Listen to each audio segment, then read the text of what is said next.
And I'm super, super excited to do this panel today because, we've brought in together some of the best people in the world, truly, who can talk about this subject. Could you tell me more about how do you come to an Always brand, and how do you come up with a campaign like a girl? Where do you identify what is important to their target audience and what is not? And how do you find which right qualities to go after when you create your campaigns? Yeah, thanks. Yeah, I think it's, we're just in an interesting time right now in the industry, and we're seeing that storytelling is just as important as it ever was. It's just the medium that's changing and the way that we're telling those stories. And there's a common thread of authenticity, and it's brands kind of wearing their hearts on their sleeves more and saying, okay, this is what I stand for, and this is why I get you.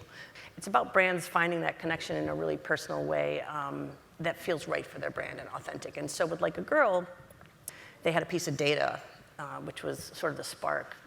They knew for a fact that a girl's confidence dropped nearly twice as much as a boy's during puberty, which is pretty shocking. And that's a really important segment of girls who are entering the category. And so the question was, how can we really be authentic and meaningful in that conversation and tell that story about confidence one level deeper than we have before, or take it beyond the product and talk about how the gender bias of what it means to do something like a girl and kind of that insult and how that kind of is telling girls, sending them a mixed message about what they think they're strong and we're telling them they're not. Why are we doing that? When you watch the videos, you don't know it's an ad. You only find out it's an ad towards the end. Yeah. And I think that's very critical, right? There is a height in the emotion towards the end of the video where it all comes together, and the payoff of the issue and sort of what you stand for and sort of the point that you're trying to make comes together, and that's the highest emotion that someone has, and that's the right place to introduce the brand. Corey, you do some co-branding, but you do it with very particular brands like Disney or Coca-Cola. And to me, these brands represent happiness, magic, surprise. And it seems like these are the qualities that came through, definitely through the WestJet, the Christmas Miracle campaign. And can you tell me more, when you think about your brand, are these the qualities that you want to kind of portray? Yeah, absolutely. We, after Christmas came out, it was very flattering. We got a number of calls from a number of different brands, and they all wanted to do things together. And we would try to explain to them they don't need us. They can do their own stuff. Anyone can get into the space, but they felt comfortable working with us because we had established ourselves.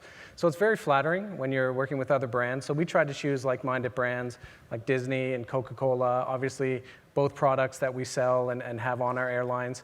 And so we really found through working with them, we could tell similar stories that people would enjoy. Well, next up is Chingy. So my question to you is, how do you think about the emotion that you want to elicit in people when you create your next big hit?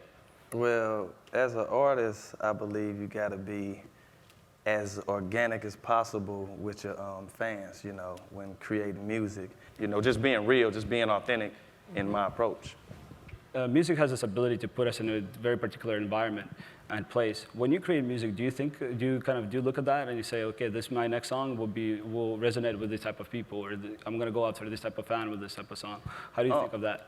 Well, I think you have to be very honest. And I know people appreciate that authenticness and that realness and how I come off. And so, that makes it good. Mary, so Mary is from Rubicon Project. Rubicon is known for working with a lot of different sites and a lot of different publishers on helping them monetize their properties. Could you tell us more about, there's this huge issue of ad blocking, there's the different ways of ads. Could you talk more about what are the new ad formats coming out, and what are the publishers saying? Are they interested in this kind of stuff? Are they not? And what are you guys seeing as the new trends in the industry?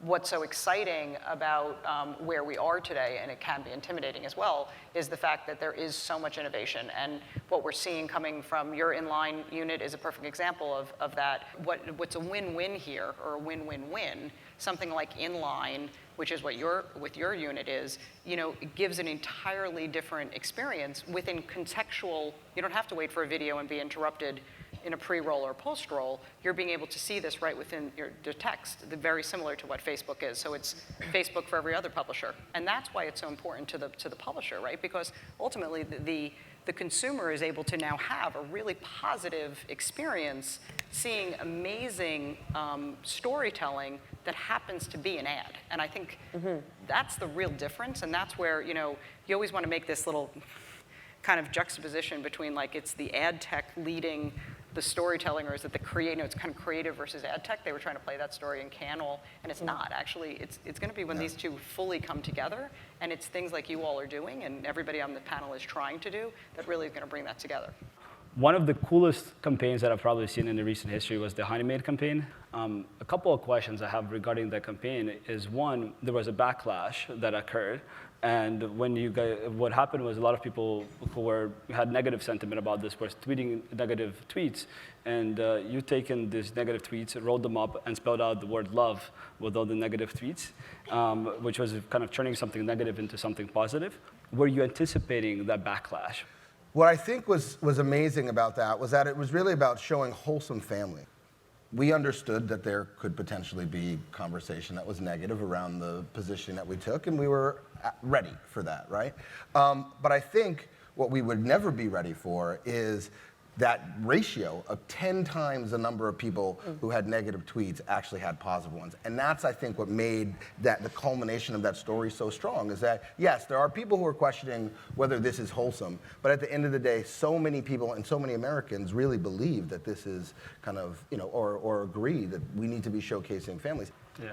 And I guess to follow up on that, I think when a brand has a very authentic message and they delivers that in their products or services, I just think that the response that the audience has to any campaign is exponential, because they see that it's not bullshit, it's not just a marketing ploy, it's real. I think the great thing about it is you're talking about real humans creating real human communication now. But I think one of the challenges are there's so many different canvases to paint. Yeah. And I also think we have to understand, how do you storytell across, how do you build big, new, iconic brands, but across all these different channels? And I actually think it's a beautiful challenge to have today, to be honest with you. And it's some of what we were talking about at lunch. I mean, it starts coming back to, you almost have to start where the creative idea comes from. We always talk about it's television first.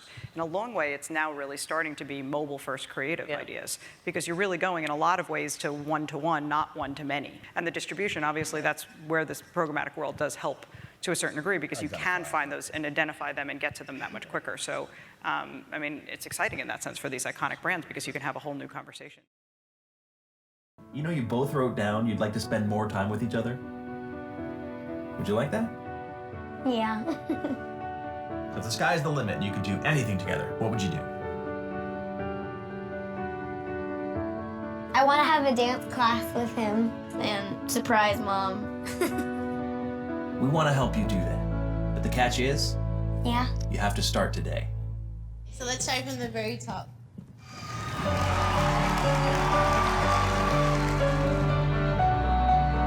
6, 7 goes. 1, 2, 3, 4, 5, 6, 7, good.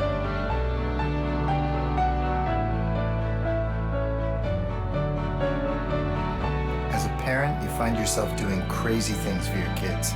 We wouldn't have it any other way. They won't be kids forever, which makes today that much more important.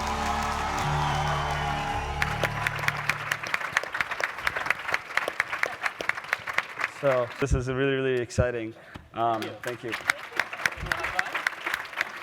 Lindsay, you guys have done a lot of TV spots, and this was very different than a TV spot. Can you tell us, like, why did you decide to do this, and what kind of drove your brand to do this? Yeah, so 2015 was a big year for Quaker Canada. We moved to a master brand strategy, moved away from the product spots, which you kind of talked about earlier. But we really looked at social and digital as a way for us to continue the story that we're telling on TV. And TV still plays a really large role. We're a big brand. We've been around for 138 years. But we know that our key target of mom is busier than ever. She's spending more time online. And we really wanted a video that could capture her attention. And we wanted to build something authentic. We talked a lot about that, and real.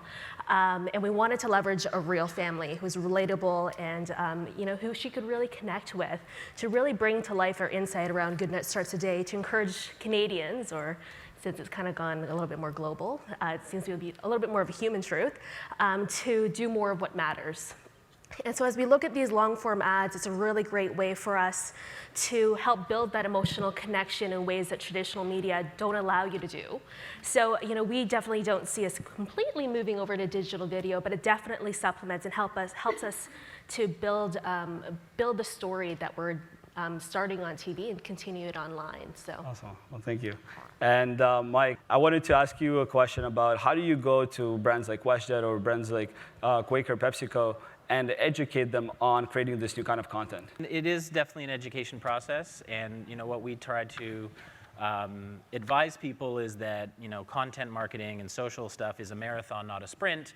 And you got to get on the course at some point, and if you're not on the course yet, you're already behind. So it's time to get out there, give it a try. So I think there's a lot of opportunity to play around with content, and it's very important for brands to just get in the space, figure out what's authentic to them, and have the ability to try things and fail. So now, as we promised, we give you guys boarding tickets when you walked in here, and one lucky winner will get to also join Bonin, Studio M, and Quaker team on the zero gravity flight. So Bonin, because you gave you up your seat, you're going to help me draw the winner. All right. We have numbers here for the lucky winner to the zero gravity. So Who wants to pay me to get their number drawn? No, I'm just kidding. Somebody else draw it, right? All right, here we go. Number 7. All right, I got it. No. Oh. There you go. Dingy! Yeah, that's good. You guys like, oh my God, Jimmy just did I was like, wow, that was hopefully you found this panel extremely good. I personally want to thank you guys so much. It's such an honor and such a pleasure to have had you all here. And thank you for joining us. Congratulations. Really appreciate it. I loved it. I cried again.